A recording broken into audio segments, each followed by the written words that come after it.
everyone and welcome back to our channel of K.L.P Entertainment. Reporting live from our newsroom, I'm Beatrix Gemma. We hope everyone is having a great start to the new year. Here's your news breaking for January 6th. After Marvel is accused of forcing short hair on Captain Marvel in Midnight Suns, the creative director explains it was his decision and why.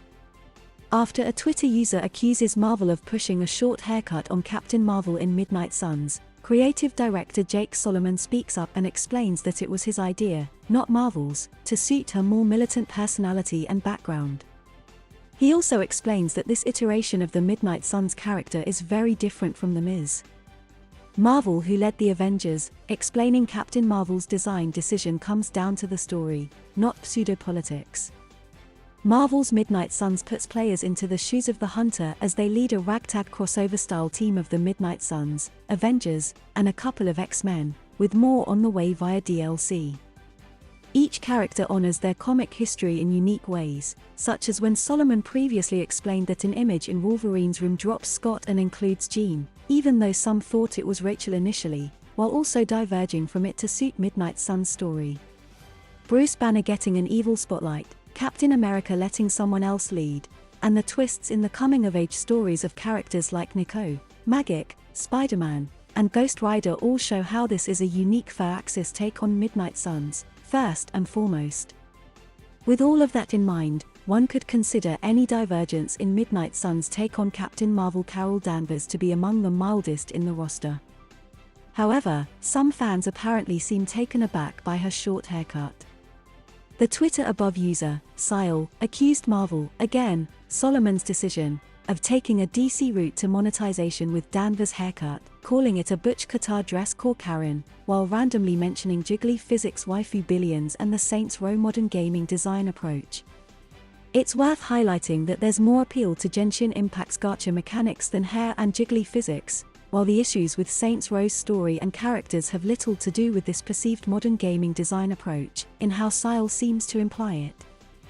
Following Solomon's remarks regarding it being his decision, regarding how it fits her militarist-style character, and regarding how it ties into the story, Sile posts a snapshot of 9 social media posts regarding mods for Captain Marvel's hair, requests about modifying hair, and so on. They express hope that Firaxis will listen to the vocal community and time will tell how hard devs fight, mock, and/or fail to silence its own player base. However, it's unlikely that 9 minor social media posts can speak for the larger Marvel's Midnight Suns community. While no game is perfect and Midnight Suns has its fair share of honest criticisms, including arguably even some with character design, Carol Danvers' hair is a non-issue. All designs are made for specific reasons, and Solomon's explanation of Captain Marvel's military background makes perfect sense. If someone wants to mod her, that's by all means their right, but pretending it is some odd moral high ground appears vain. Reporting live from our newsroom, I'm Arthur Brooks. Here's your sports news. Based on all that rivalry heat, Joe Montana, Phil Simms, Jerry Rice, Jim Burt and company, plus 8 previous playoff matchups, it's hard to imagine a Giants fan rooting for the San Francisco 49ers. But based on playoff positioning this season, you couldn't be blamed for sporting a Deebo Samuel jersey underneath something blue on Sunday. If the Niners beat the Arizona Cardinals, that would lock the Minnesota Vikings into the 3rd seed in the NFC playoffs and send the No. 6 Giants into a date in Minneapolis in the wild card round. And let's face it, that's a much better matchup for Big Blue. No team should want to tangle with the 49ers right now. Despite being on their 3rd starting quarterback of the season, the Niners have won 9 straight games thanks to a suffocating defense led by potential Defensive Player of the Year Nick Bosa. More on that in a smidge. Here's a look at why the Giants should want to play the Vikings and why they should be happy if the 49ers are someone else's problem. Giants vs Vikings. Skol. Sure, Minnesota beat the Giants earlier this season. But it took a 61-yard field goal in the waning seconds to secure a 27-24 victory at US Bank Stadium. The Vikings, 12-4 entering Week 18, certainly seem beatable. The Giants should feel like they bungled the Week 16 clash, and should be confident they could beat Minnesota in a playoff game. The Vikings have a minus 19-point differential, crazy for a 12-win team. For instance, the 49ers, 12-4, have a point differential of plus 148. Blame the Vikings defense, which is porous enough, points-wise, to offer a real opportunity to Daniel Jones, who is having his best season, and the rest of the Giants' offense. The Vikes are 31st in total defense, scoring defense and passing defense.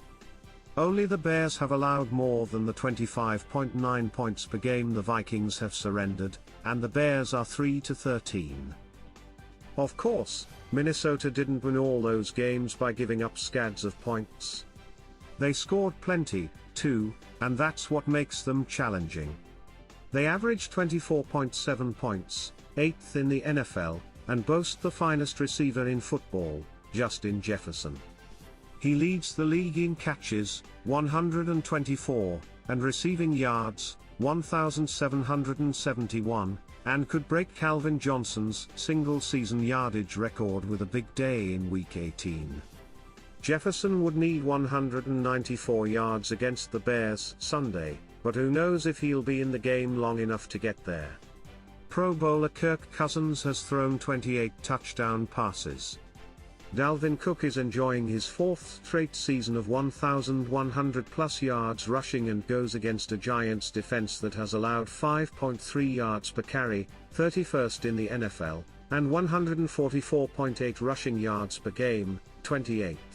The Vikings have had trouble on their offensive line and have given up 47 sacks, tied for the 5th most in the NFL, so perhaps there would be a chance for a game-changing play on defense for someone like Kayvon Thibodeau, who seems to be developing a knack for such things. A San Francisco treat. No, Trey Lance got hurt. So did Jimmy Garoppolo. Mr. Irrelevant, the last pick in the draft, is now quarterbacking the 49ers. Yet Brock Purdy has kept them rolling. In his 4 starts, he has a 112.7 passer rating, which would easily lead the NFL extrapolated over a full season. Including a relief appearance, he's thrown 2 TD passes in 5 straight games. He sure doesn't look like a guy who just turned 23, and was not a coveted pick coming out of Iowa State. He's got uber talent around him on offense, too, including 10-time Pro Bowl tackle Trent Williams, who anchors a line that has helped limit sacks. Opponents have 27 this year, tied for 5th best in football. Tight end George Kittle, 9 TD catches, and do-it-all back Christian McCaffrey, 1,801 scrimmage yards, are skilled position terrors. Samuel, who has been hurt but should be back this week, is another matchup nightmare. No wonder San Francisco has averaged 25.8 points per game overall and nearly 30 during their winning streak. Minnesota Vikings. But the defense is the Niners' strength. They are allowing just 16.5 points per game and have held opponents to just 78.8 yards rushing per contest. Might be tough for Saquon Barkley and Jones to get rolling. Throwing against San Francisco might be a better option since the Niners are 19th overall against the pass and have some inexperience in their secondary. But that means pocket destroyer Bosa will be chasing Jones. Bosa leads the NFL with 17.5 sacks and is second with 18 tackles for loss. He's got at least 1 sack in 13 of 16 games so far and is a constant disruption threat. Surprisingly, the Niners humbled on D last week against the Las Vegas Raiders. They won the game, 37-34, but QB Jarrett Stidham, making his first career start, led Las Vegas to 34 points and 500 yards of offense. Was that a one Sunday letdown or the beginning of a trend? That will do it for our news breaking on Friday, January 6th. Please remember to like, comment, and subscribe to our channel of K.L.P. Entertainment. Reporting live from our newsroom, I'm Arthur Brooks.